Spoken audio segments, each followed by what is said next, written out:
बुद्धि के अंदर घुस विचार करो, जीवन में कभी दुख नहीं आएगा। ऐसी सीख गौतम बुद्ध ने कई सालों पहले उस वक्त की पीढ़ी को क्यों दी थी? इसके पीछे का रहस्य क्या है? आज इसी रहस्य के बारे में हम गौतम बुद्ध की कहानियों के माध्यम से जानेंगे। तो बिना देर किए चलिए उन कहानियों की शुरुआत करते हैं। कर्मों की गति समझने के बाद सफलता जल्दी मिलेगी। जैसा कर्म करोगे वैसा ही फल प्राप्त होगा। ये कहावत हम सब ने बहुत बार अपने जीवन में सुनी होगी, लेकिन क्या सच में आप दिल से मानते हैं कि अच्छे कर्मों का फल अच्छा ही होता है? अंदर से कोई स्पष्ट उत्तर नहीं आ रहा होगा, क्योंकि हम अपने आसपास ऐसे बहुत से लोगों को देखते हैं जो जीवन भर अच्छे कर्म करते रहते हैं, लेकिन इसके बावजूद उन्हें अच्छे फल प्राप्त नहीं हो पाते। एक नौजवान कड़ी मेहनत करता है किसी परीक्षा में पास होने के लिए, लेकिन उस परीक्षा के परिणाम में उसे निराशा ही हाथ लगती है। तो इससे तो यही सिद्ध होता है कि जिन महापुरुषों ने ऐसा कहा है कि अच्छे कर्मों का फल अच्छा ही होता है, या तो वो महापुरुष गलत थे या फिर हम कर्मों का लेखा जोखा समझ ही नहीं पाते। पर चिंता मत करिए, क्योंकि आज की कहानी सुनने के बाद कर्मों के बारे में आपकी सोच, आपकी दृष्टि एकदम स्पष्ट हो जाएगी। कहानी को आखिर तक जरूर सुने, तभी आप अच्छी तरह समझ पाओगे। पुराने समय की बात है। किसी गांव में राकेश और भोला नाम के दो भाई रहते थे।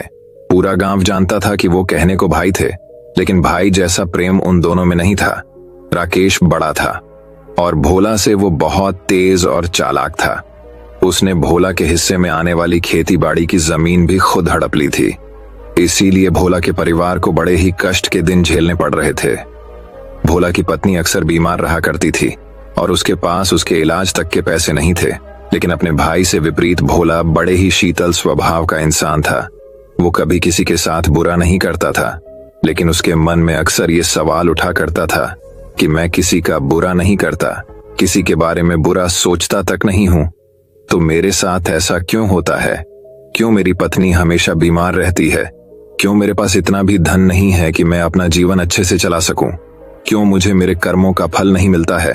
और मेरा भाई इतना धूर्त है, इतना चालाक है और वो हमेशा मजे में रहता है, उसी तो कोई परेशानी नहीं है। वो सोचने लगा कि शायद बुरे कर्मों का फल अच्छा मिलता है, अच्छे कर्मों का फल अच्छा नहीं मिलता। और धीरे धीरे इस क्रम में उसके मन में घर करने लग गया। उसी गांव से कुछ दूर एक सन्यासी अपनी कुटिया बनाकर रहा करता था। जब भी वो सन्यासी गांव में भिक्षा मांगने के लिए आता तो सबसे एक ही बात कहता कि जो तूने किया वो तेरे हिस्से और जो मैंने किया वो मेरे हिस्से। भोला इस बात का अर्थ कभी समझ नहीं पाया। एक दिन जब वो गहरी चिंता में वो हुआ था तो उसके कानों में यही शब्द पड़ा कि जो तूने किया वो तेरे हिस्से और जो मैंने किया वो मेरे हिस्से। जैसे ही ये शब्द भोला के कानों में पड़े, वो गुस्से से तिलमिला उठा। उसने गुस्से में उस सन्यासी से कहा कि हे महात्मा, आप हमेशा ही की बात का रट लगाते रहते हैं जिसका कोई मतलब नहीं है। अगर आपकी बात सत्य होती तो मैं जीवन में अच्छे कर्म करते आया हूं, तो मेरे हिस्से में तो अच्छे ही कम होने चाहिए थे, अच्छा ही फल प्राप्त होना चाहिए था। लेकिन मुझे कुछ भी अच्छा फल प्राप्त नहीं हुआ। मेरी पत्नी हमेशा बीमार रहती है, खाने तक के पैसे नहीं होते हमारे पास। सन्यासी ने बड़े ही शांत स्वर में कहा कि ऐसा प्रतीत होता है बेटा की परिस्थितियों से तुम हार मान चुके हो।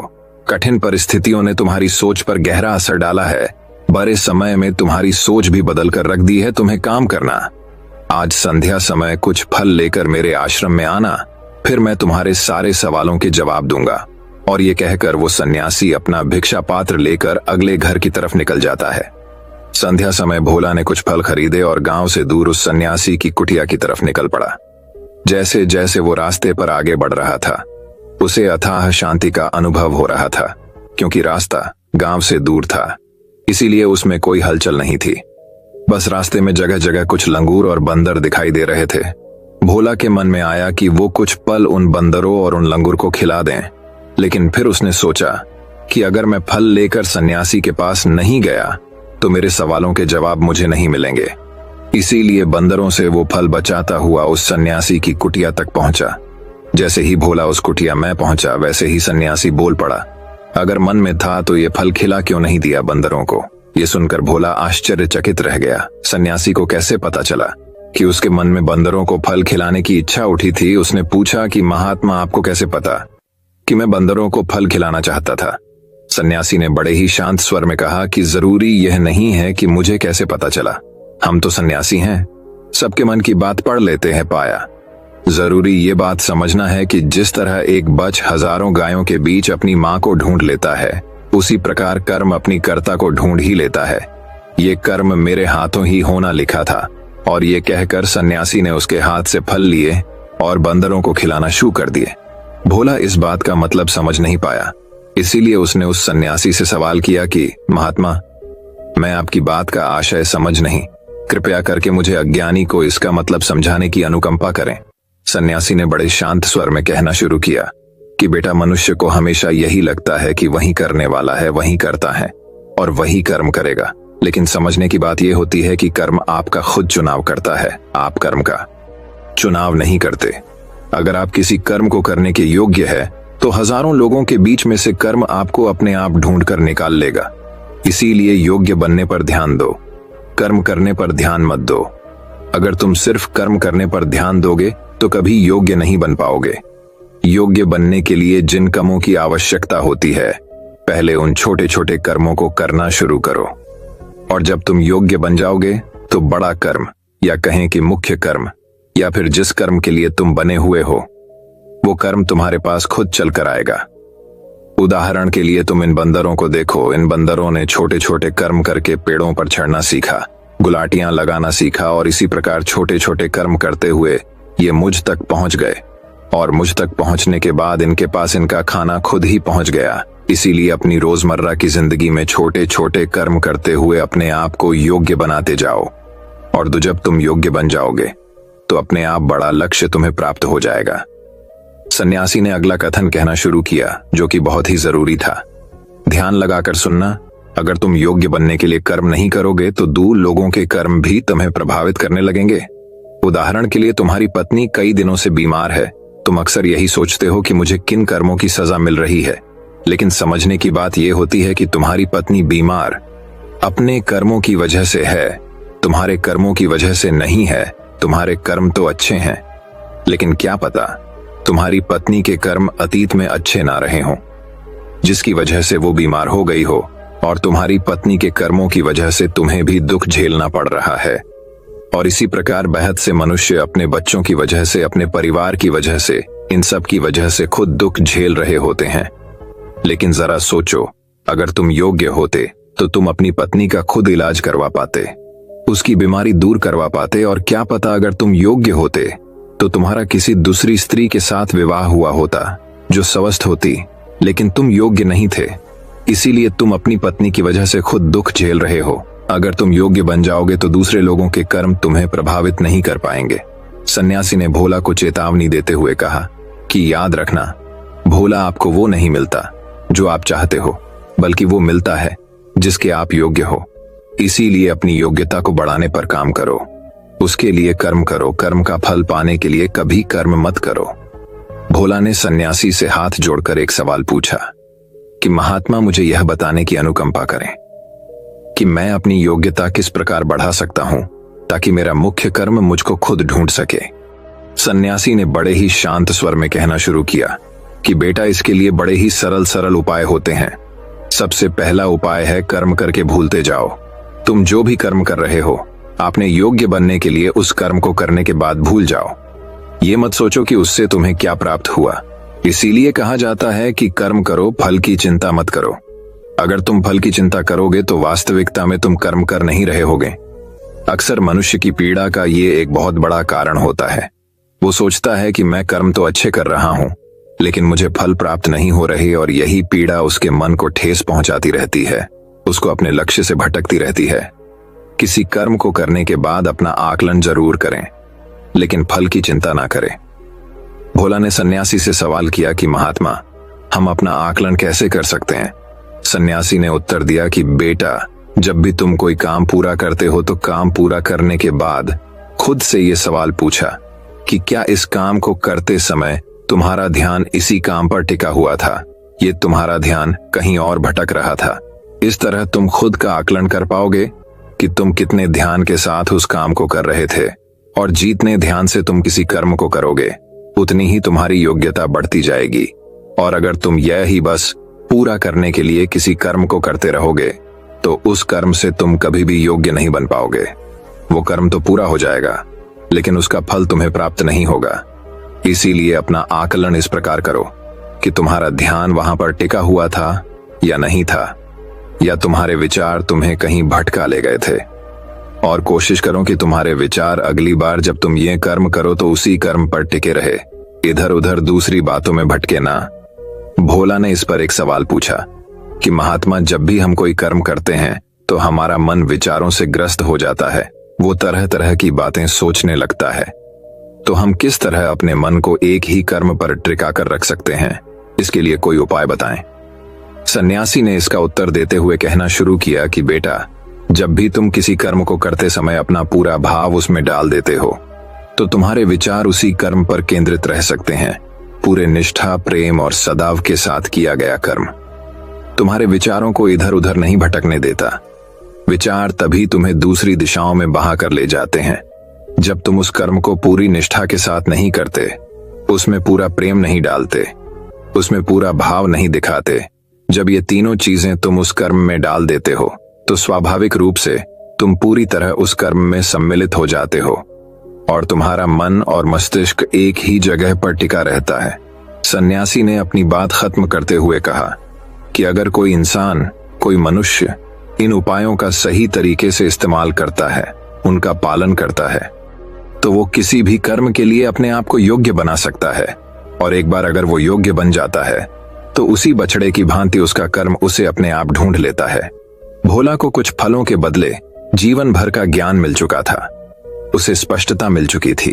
उसके सारे मन के सवाल खत्म हो चुके थे। उसने सन्यासी को प्रणाम किया और वहां से अपने घर के लिए निकल पड़ा। रात हो चुकी थी और रास्ते पर अंधेरा छाया हुआ था। वो इन बातों के बारे में विचार करता हूं, अपने घर की तरफ निकल पड़ता है। वही अब दूसरी कहानी की शुरुआत कुछ इस प्रकार होती है। चुप रहने के फायदे, मौन की शक्ति। एक बार गौतम बुद्ध अपने आश्रम में अपने सभी शिष्यों को शिक्षा दे रहे थे कि दुनिया की सबसे तेज जहरीला हमारी जबान है और दुनिया के सबसे खतरनाक हथियार हमारे शब्द है, जो बिना किसी का खून बहाए लोगों को अंदर ही अंदर मार सकते हैं। हमारे शब्द हमारी ताकत हो सकते हैं, लेकिन यह हमारी सबसे बड़ी कमजोरी भी हो सकते हैं अगर हमें नहीं पता कि कब, कहां और क्या और कितना बोलना है। यदि हम सही समय पर सही इरादे के साथ सही शब्दों का प्रयोग करते हैं तो ये हमें एक सफल व्यक्ति बनाता है। लेकिन अगर हम सही समय पर सही इरादे से सही शब्दों का इस्तेमाल नहीं करते तो ये हमारे जीवन को नर्क से बदतर बना सकता है। तो दोस्तों, आज की स्टोरी के माध्यम से मैं आपको बताने वाला हूं कि चुप रहकर कैसे हम अपने जीवन को बदल सकते हैं। जापान में एक बेहद ही प्रसिद्ध बौद्ध भिक्षुक रहा करते थे। उनका नाम रिसाई था। रिसाई अकेले रहते थे। दुनिया के शो शराबे से दूर जंगल में वो रहते थे और वह बड़े ही ध्यानी और प्रभु भक्त व्यक्ति थे, इसलिए वह पूरे जापान में बहुत अधिक प्रसिद्ध थे। एक दिन एक न एक राजकुमार रिसाई के पास आया और बोला, हे प्रिय भिक्षु, मैं हमेशा थका हुआ, निराश और परेशान महसूस करता हूँ। मेरा मन बेहद अशांत रहता है। हालांकि मेरे पास सब कुछ है, दौलत, शोहरत, सुख सुविधा है, हर व्यक्ति चाहता है या पाने की इच्छा करता है, लेकिन फिर भी मेरे अंदर इतनी अशांति और चिंता क्यों है? रिसाई ने उसकी बात बहुत ही ध्यानपूर्वक सुनी और कुछ सोचने के बाद कहा, तुम इस प्रश्न का उत्तर जानते हो, बस तुमने कभी इस प्रश्न को हल करने की कोशिश नहीं की है। रिसाई ने आगे कहा, मैं एक रिसर्च करना चाहता हूं, क्या तुम मेरा साथ उसमें दोगे? इस रिसर्च के बाद तुम्हारे जीवन में किसी भी तरह की अशांति और चिंता नहीं रहेगी। ये बातें सुनकर राजकुमार बेहद हैरान था। उसने रिसाई से कहा, बताइए मुझे क्या करना होगा? अपने मन की शांति के लिए मैं कुछ भी करने को तैयार हूं। राजकुमार की इन्हीं बातों को सुनकर भिक्षु ने कहा, तो फिर आप अगले 15 दिन के लिए मेरे आश्रम में रहोगे और एक सामान्य व्यक्ति की तरह अपना जीवन व्यतीत करोगे, और इन 15 दिनों में तुम अकेले और चुपचाप रहोगे, जितना हो सके कम बोलोगे। राजकुमार उस भिक्षु की बातें सुनकर सहमत हो गया। पहले दिन राजकुमार को लगा कि उसका मन सामान्य से अधिक अशांत और विचलित है।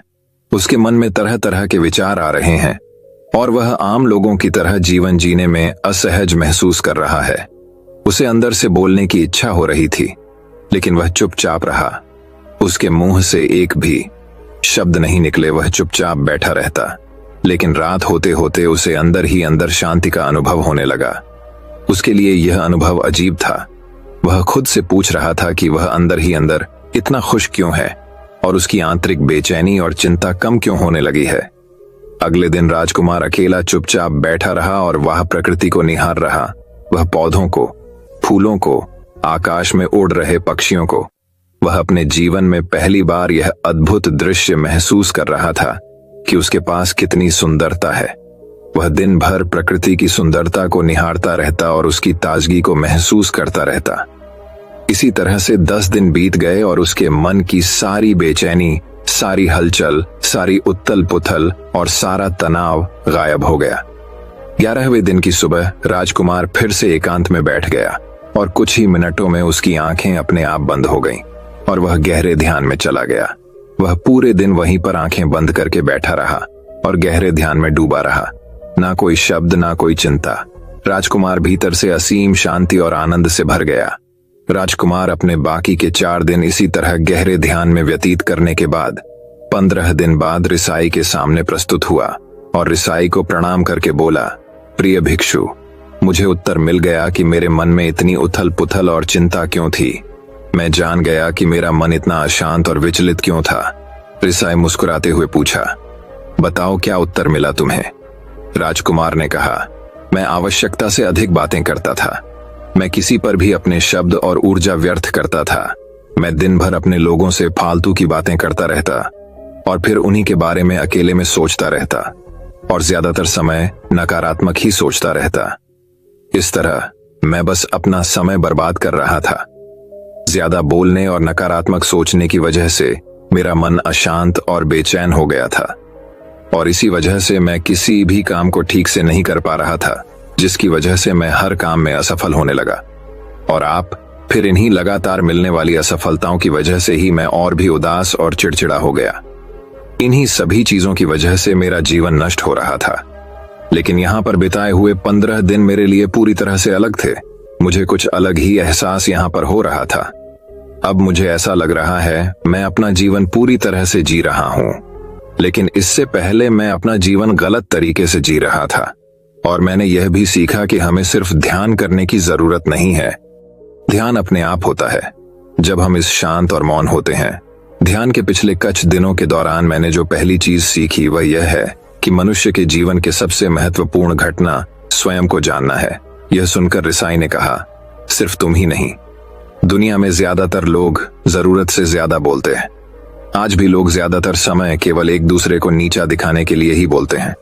कुछ लोग ना चाहते हुए भी बातें करते हैं और अपना जीवन बर्बाद कर लेते हैं।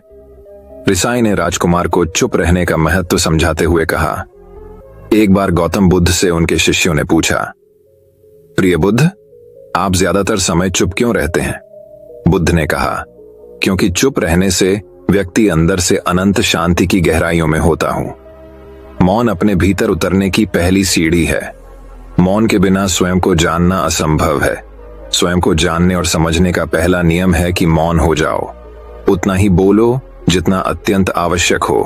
बेफिजूल की बातें करना छोड़ दो। तुम अचानक पाओगे कि 90% से भी ज्यादातर लोग व्यर्थ ही ज्यादा बोलकर अपना समय बर्बाद कर रहे हैं। ना बोलने का कोई भी नुकसान नहीं है, लेकिन यदि आप ज्यादा बोलते हैं तो आप अत्यधिक गलती कर देते हैं। अगर व्यक्ति कम बोलना शुरू कर दे दो, दुनिया की 90% मुसीबतें कम हो जाएगी। झगड़े फसाद कम हो जाएंगे, उपद्रव कम हो जाएंगे, अदालतें कम हो जाएंगी। अगर लोग थोड़ा चुप रहना सीख लिए। संसार की बहुत सारी समस्याएं हैं, बहुत सारा उपद्रव सिर्फ बोलने से पैदा होते हैं। सारी बात मौन सीखने की है। जब तुम नहीं बोलते तब तुम एकांत में अकेले हो गए। भरे बाजार में भीड़ में खड़े हो नहीं बोलते, हिमालय के शिखर में पहुंच गए। जिसने मौन की कला जान ली वो भीड़ में भी अकेले होने की कला जान लेता है। वो अपने भीतर ही युबकी लगाने लगता है। एकांत में तो आदमी स्वर्ग में है। दूसरे की उपस्थिति ही बेचैनी पैदा करती है। पहले तुम्हें चुप रहने की शक्ति को धारण करना होगा। इससे तुम अधिकतर ऊर्जा को बचा लोगे और फिर इस स्थिति में पहुंच जाओगे कि तुम कम बोलने लगोगे। अगर तुम किसी के यहां पर जा रहे हो और परेशान हो जाओ तो ऐसे में उचित है कि आंखें बंद कर लो और अपने में खो जाओ। वहां से आपको ताजगी महसूस होगी, क्योंकि तुम्हारे अंदर ही जीवन का वो स्रोत छिपा हुआ है। वह किसी दूसरे में नहीं है, इसके बाद राजकुमार उस रिसाई से पूछते हैं, आखिर कौन हमें अपने अंदर तक लेकर जाएगा? ये बातें सुनकर रिसाई बुद्ध कहते हैं, तुम्हें स्वयं ही अपने अंदर उतरना होगा और वहीं से परम राज्य जीवन का आनंद ले पाओगे। आनंद का यहीं से जन्म हुआ है, यहीं से तुम मौत में डूब जाओगे, यही तुम्हारा सूरज उदय होगा और यहीं से अस्त होगा। इसी प्रकार तुम बार बार डुबकी लगाओ। जब भी तुम डुबकी लगाकर लौटोगे वहां से तुम पाओगे फिर ताजगी भरी जीवन की नई संपदा मिलेगी। इस नई शक्ति के जन्म होने से तुम्हारी थकान गई, उदासी गई, चिंता गई। जैसे कोई स्नान करके लौटता है तो शरीर शीतल हो जाता है, शांत हो जाता है। ऐसे ही जब कोई भीतर से साफ होकर वापस आता है, मौन में स्नान करके लौटता है, तो समस्त अस्तित्व, समस्त व्यक्तित्व शांत और मौन हो जाता है, आनंदित हो जाता है। जब तुम आंतरिक मौन की उस पराकाष्ठा पर पहुंचा जाओगे, तब तुम पाओगे कि बोलने से भी तुम्हारा मौन खंडित नहीं होता, वो बना ही रहता है। उसकी एक अंतर्धारा लगातार तुम्हारे भीतर बहती रहती है। तुम बोलते तो हो, तुम शब्द का उपयोग भी करते हो, लेकिन वो तुम्हारे मौन को खंडित नहीं कर पाती। एक बार गहरे मौन में स्थिर हो जाओ, फिर तुम्हारी वाणी में भी मिठास आ जाएगी। तुम्हारा बोलना संगीतपूर्ण होगा, तुम्हारा बोलना सत्य होगा। तुम बोलोगे तो दूसरों पर भी शीतलता छा जाएगी। जैसे ही तुम अंदर से चुप होते हो, तुम इतने शक्तिशाली होने लगते हो कि समाज की निर्भरता तुम छोड़ने लगते हो और तुम्हारे जीवन में एक मस्ती आती है जो केवल दीवानों के जीवन में होती है।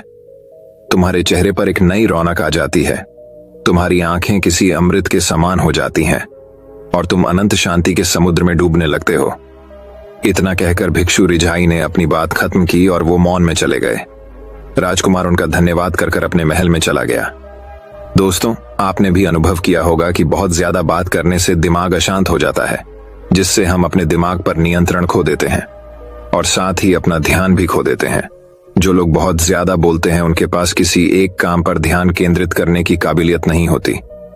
वो अपने किसी भी लक्ष्य पर पूरी तरह से केंद्रित नहीं कर पाते। अगर हमारा दिमाग एक जगह केंद्रित नहीं है तो हम जीवन की सच्चाई नहीं समझ पाते और ना ही मनचाही सफलता कभी हासिल कर पाएंगे। इसके अलावा भी आपने देखा होगा कि जो लोग अधिक बोलते हैं वो अक्सर लोगों के बीच हंसी का पात्र बन जाते हैं और जो लोग कम बोलते हैं और अपनी बात पर कायम रहते हैं, उन्हें लोगों से सम्मान मिलता है। लोग उनकी बातों को सुनते हैं और उन पर भरोसा भी करते हैं। जो लोग जरूरत से अधिक बोलते हैं और अपने विचारों के बारे में पक्के नहीं होते, उनका दिमाग स्थिर और विचलित रहता है, शोर से भरा रहता है और एक अशांत दिमाग वाला व्यक्ति जीवन में किसी भी चीज में सफल नहीं हो पाता, क्योंकि वह किसी भी काम में फोकस नहीं कर पाता। यदि किसी व्यक्ति को यह पता है कि उसे कब, कहां और क्या बोलना है, तो वह व्यक्ति सच में बहुत बुद्धिमान है और ऐसा व्यक्ति जहां भी जाता है उसका व्यक्तित्व आकर्षण का केंद्र बन जाता है और वह जो कुछ भी करता है उसमें सफल अवश्य होता है। अगर हम किसी महान और सफल व्यक्ति के व्यक्तित्व को गहराई से देखें तो पाएंगे कि वो कम बोलते हैं और कम से कम शब्दों में अपनी बात खत्म कर देते हैं। वो बोलने से पहले वो चीजों और जिसके बारे में उसे बोलना है उनके बारे में गहराई से सोचते हैं। लेकिन जो लोग बहुत ज्यादा बोलते हैं, बहुत बार वो झूठ भी बोलते हैं और अपनी बातों से दूसरों के मन और विचारों पर कचरा डालते रहते हैं। वह ज्यादातर समय दूसरों की बुराई करते रहते हैं, इसलिए उनके अपने भी उनसे नफरत करने लगते हैं और उनसे बचने की कोशिश करते हैं। हमारे भारतीय उपनिषदों में कहा गया है कि हमारे शब्द वास्तविक ब्रह्म शक्ति हैं। मौन से धैर्य आता है, धैर्य से ध्यान और ध्यान से हम अपने जीवन के बारे में जागरूक हो जाते हैं। इसलिए अगर हम ज्यादा बात करते हैं तो हम मौन को खो देते हैं, जो मन की शांति का पहला स्तंभ है। दोस्तों, आज से हम भी चुप रहने का अभ्यास अवश्य करेंगे। आज से हम भी वही बोलेंगे जो जरूरी है और हम कोशिश करेंगे कि कम से कम शब्दों में अपनी बात खत्म करें और हो सके तो कोशिश करेंगे कि रोज कम से कम 30 मिनट एकांत में चुपचाप बैठेंगे। और मुझे पूरा विश्वास है कि इससे हम सब के अंदर एक सकारात्मक बदलाव जरूर आएगा। इसी के साथ इस वीडियो को खत्म करते हैं। दोस्तों, उम्मीद करता हूं आपको इस कहानी से एक अच्छी सीख मिली होगी। वही अब तीसरी कहानी की शुरुआत कुछ इस प्रकार होती है। दोस्तों, बहुत समय पहले की बात है। कई वर्ष पहले चीन में एक धनी मंत्री रहता था। उनकी एक छोटी बेटी थी जिसका नाम फूया था। फूया एक खूबसूरत और बुद्धिमान लड़की थी। वह अपने पिता से बहुत प्यार करती थी और उनका सम्मान करती थी। मंत्री भी अपनी बेटी से प्यार करता था और हमेशा उसका भला चाहता था। जब फूया बड़ी हुई तो मंत्री ने उसके विवाह के लिए योग्य वर की तलाश शुरू कर दी। मंत्री चाहते थे कि उनका दामाद एक अमीर आदमी बने ताकि उनकी बेटी शादी के बाद भी आरामदायक जीवन जी सके। उन्होंने कई धनी युवकों को चुना और फूया को उनमें से एक को चुनने के लिए कहा, लेकिन उसे बड़ी निराशा हुई। फूया ने अपने पिता द्वारा चुने गए किसी भी युवक से शादी करने से इनकार कर दिया। कारण यह था कि फूया किसी अन्य युवक से प्रेम करती थी। उसका नाम चिनली था। चिनली एक प्रतिभाशाली